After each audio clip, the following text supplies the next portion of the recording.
Welcome back to another episode of the Dr. Supercoach YouTube.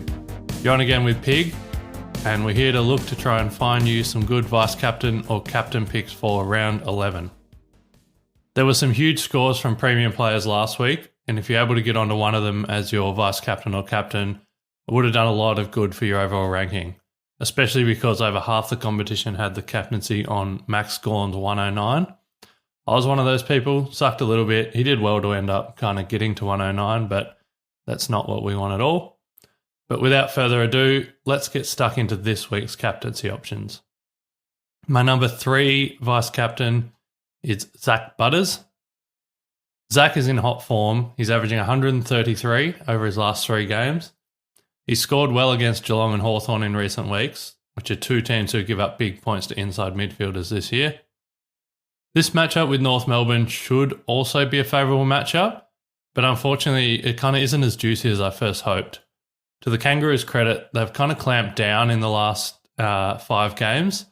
They're now a neutral matchup for inside midfielders, so they were giving up a lot of points for the first little bit of the year, but they've improved. They're kind of a neutral matchup now, but despite that, Butters is such a talented player that I expect him to be able to score well in this one. So adding to that, he does love playing at Blunston Arena. Admittedly, he's only played twice in Hobart, but those trips have led to scores of 104 in 2022, and then he scored 139 there last year. Not many players have the 170 plus ceiling like Butters has already showed this year. So if you want to take a punt on a high upside player as a vice captain against a team that hasn't won a game, this could be your ticket. My number 2 option is Noah Anderson. To be honest, I'm struggling to pick which Gold Coast mid to recommend as a captain each week. Rao, Anderson and Miller, they just seem to rotate who has a big score on any given week. So if you own any of them, I guess anytime I mention one of them, you could just consider it all of them. So they could all be VC options this week. The reason? They play against the easy Carlton midfield. I hope that statement made you question me, as you've probably heard me talk all year about how hard the Carlton midfield matchup is. Well, now we need to say how hard the Carlton midfield matchup was, not is.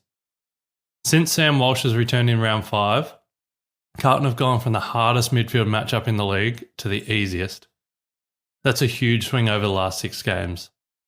I'm not saying Walsh is bad defensively, but more that his presence means that Kennedy and Hewitt get pushed out of the midfield, and we know those two are really, really good defensively.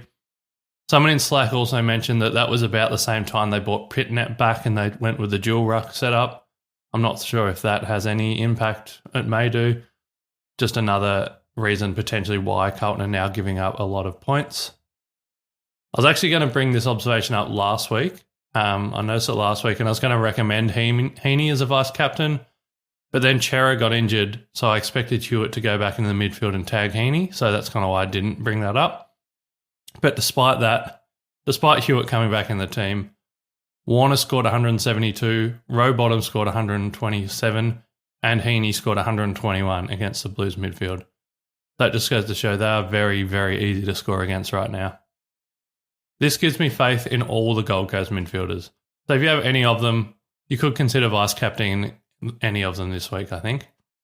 If you force me to pick which one, probably recommend Noah Anderson as a vice captain. He just seems to have the highest upside of them all, and he's done really well in his last 3 games at Marvel Stadium, 91, 134 and 144, the last 3 times he's played there. So in terms of matchup, I guess you'd probably think Rao would go to Cripps in a head-to-head. I wouldn't be surprised if Walsh and Anderson just shake hands at the start of the game, give each other a nod, and then just let each other go do their own things unchecked. So that's kind of why I like Anderson, but I think he'll have a look at any of those Gold Coast mids. Then my number 1 VC option is Luke Ryan. Luke didn't quite deliver the huge ceiling last week that we're hoping for, but 122 was still solid enough, and it returned them to the top of the Supercoach tree in 2024, having scored the most points through the first 10 rounds. This week, he plays against Collingwood, who are the 4th easiest matchup for opposition wingers and attacking defenders over the last 5 games. They're also the 3rd easiest matchup for opposition designated kickers over that same period, so they're giving up a lot of points to defenders. Mitch Hinge scored 124. Alex Witherden scored 141. Jeremy McGovern scored 114, and remember that was when he went to hospital before the game was over. Nick Newman scored 146.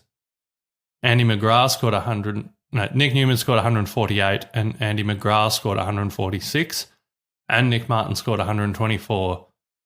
That's just in the last month some defender scores against Collingwood, so there's been some gigantic scores from defenders against Collingwood.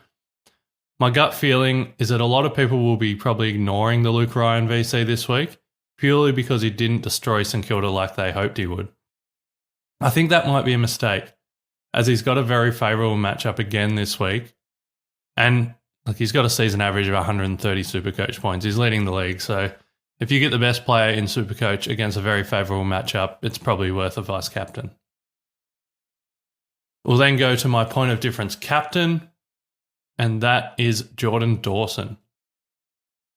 So my question is, are Jordan Dawson owners ready to trust him with the captaincy yet?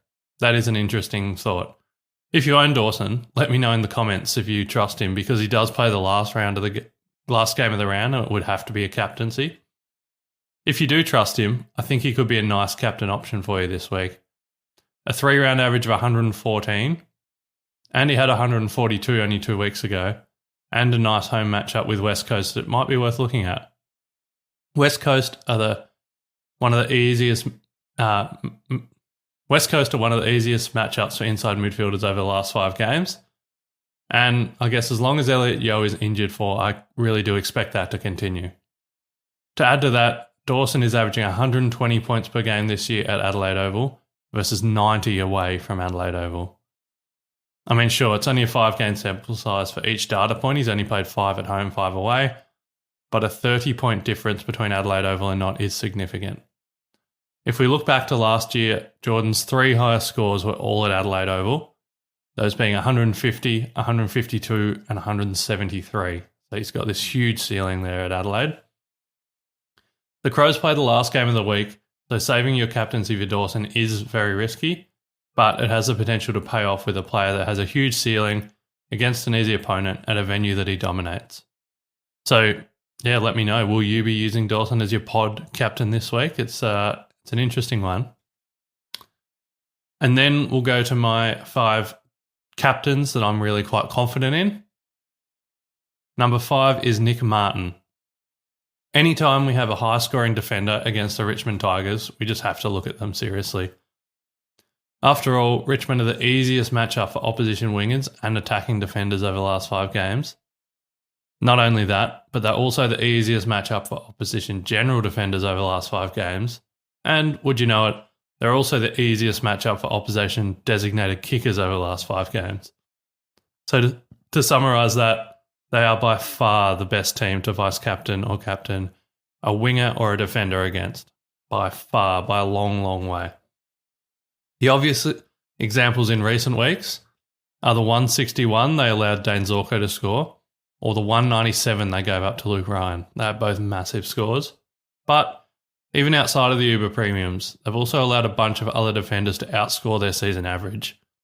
The Darcy Wilson got a 113, Bailey Dale got a 103, Jordan Clark got a 105, Jake Lever, 121, Stephen May, 116. So that's kind of since the bye, since Richmond's round 6 bye. They're just giving up so many points to all types of defenders, and Nick Martin's one of those defenders with a really, really high ceiling. He does have that kind of risk that if he's just butchering it and not kicking it well by foot, he might just have a slightly subdued score. So probably a good vice-captain shout. I think I would trust him with the C. I think he's safe enough, really. Then number 4, we go to Dane Zorko. So those that traded in Dane Zorko recently, they did so with the knowledge that his upcoming run was very favourable. Last week, his 161 against Richmond rewarded owners, and this week he plays against Hawthorn. So I just talked about Richmond being the easiest matchup for wingers and attacking defenders. Well, Hawthorn are the second easiest matchup. So Zorko's just getting the 2 easiest teams in a row. We just saw what Dan Houston with 148 and even Kane Farrell with 104 did to Hawthorn over the weekend, and I don't see them being able to stop Zorko in this matchup. Sure, There's always the risk that they bring in Finn McGuinness back to tag someone, but a team's really that scared of Zorko at this stage? I'm not really sure they are. And I'll just keep repeating this stat until someone stops him. Zorko is averaging 137 points per game in his last 5 games that he's played in defence. The floor is huge in this role, and the ceiling, as we've seen the last few weeks, is 160 plus. This one, I'm fine as either a VC or a C option. My number 3 option is Tom Green. Tom Green owners have been through a bit of a roller coaster this year. He started at 620k. I think he went up to about 650 off the top of my head, and now he's sitting down at 487k. With 4 big scores over 130, but also a bunch of average scores in there. I'm predicting this week to be one of the good ones for owners. A trip to GMHBA Stadium to play Geelong. Tom has only played at GMHBA once in his career for a score of 95, and in his 3 career games against the Cats, he's never gone over 100. So you might think, why am I recommending him so strongly? Because Geelong are Geelong are the easiest matchup for inside midfielders this year, and by a fair margin. The Cats are still sitting inside the top 8, but their midfield rotation of Tanner Bruhn, Parfitt, Bowes and Clark, they've just been regularly beaten by the opposition. I expect the talented GWS midfield to feast in this game and for Tom Green to be a major beneficiary. Over the last 3 weeks, at least one opposition midfielder has gone at 140 plus against Geelong. So last week, Anderson scored a 149. The week before, Port actually had 2 players go over 140. They had Wines get a 157 and Butters get a 147. And then the week before that, Clayton Oliver had Melbourne had Clayton Oliver going 141. So I think Green could be the most likely of the Giants to continue that run. So that run of players going 140 against Geelong. If you want me to go back even further, Libba scored a 155, Bont scored a 141, Warple scored a 148. So they destroyed them in a few weeks before that. So this matchup is about targeting a premium midfielder against the easiest matchup in the league. So I really, really like that. Then number 2, we go to Zach Merrett. Zach ruined his ton run on the weekend, falling into the 90s for the first time all season. This week, he matches up with Richmond for dream time at the G. And I talked about how bad Richmond's midfield is last week when I recommended Lachie Neale as a captain. Well, the same goes for Merrett here. The Tigers' injuries mean their main midfield mix last week included Thompson Dow and Kane McAuliffe, alongside Shay Bolton and Dion Prestia. No offence to those players, but that is a midfield rotation that's going to be easy to score against. In fact, Richmond is the 4th easiest matchup for inside midfielders over the last 5 games. To add to that, Merrett has scores of 102, 150 and 162 in his last 3 matchups with them. He just loves playing this opponent. I'm sure you want to hear some recent midfielders scoring against Richmond. Okay, here it is. Lachie Neale, as I said, scored 162. Ed Richards scored 163. Adam Treloar scored 153. Marcus Bontempelli scored 135. Caleb Serong scored 137. Hayden Young scored 130. And that's just in the last 3 weeks. This pick is both super safe and has a super high ceiling, so whip either the VC or the C on it, depending on how you're feeling. Then my number 1 captain option is Max Gawn. Max is not in good form. He's averaging 110 over his last 3 matchups, and he let down a lot of his coaches last weekend. And that was despite having a favourable matchup. Like, the data was there to suggest that he should have been able to do a lot better against Bailey Williams, but I'm backing him to repay the faith this week. A matchup with Rowan Marshall, who's given up the most points to opposition ruckmen over the last 5 games by a long way. Yes, Marshall is scoring very well himself, but he isn't limiting his opponents. Let me just read you the ruckman scores against St Kilda over the last month. Luke Jackson scored a 154. Lloyd Meeks scored a 125. Tristan Cherry scored a 133. And Jordan Sweet scored a 136. So yes, you heard that right. No ruckman has gone under 125 in the last month against St Kilda. Last week was bad for Max, but this is a perfect recipe for a bounce back.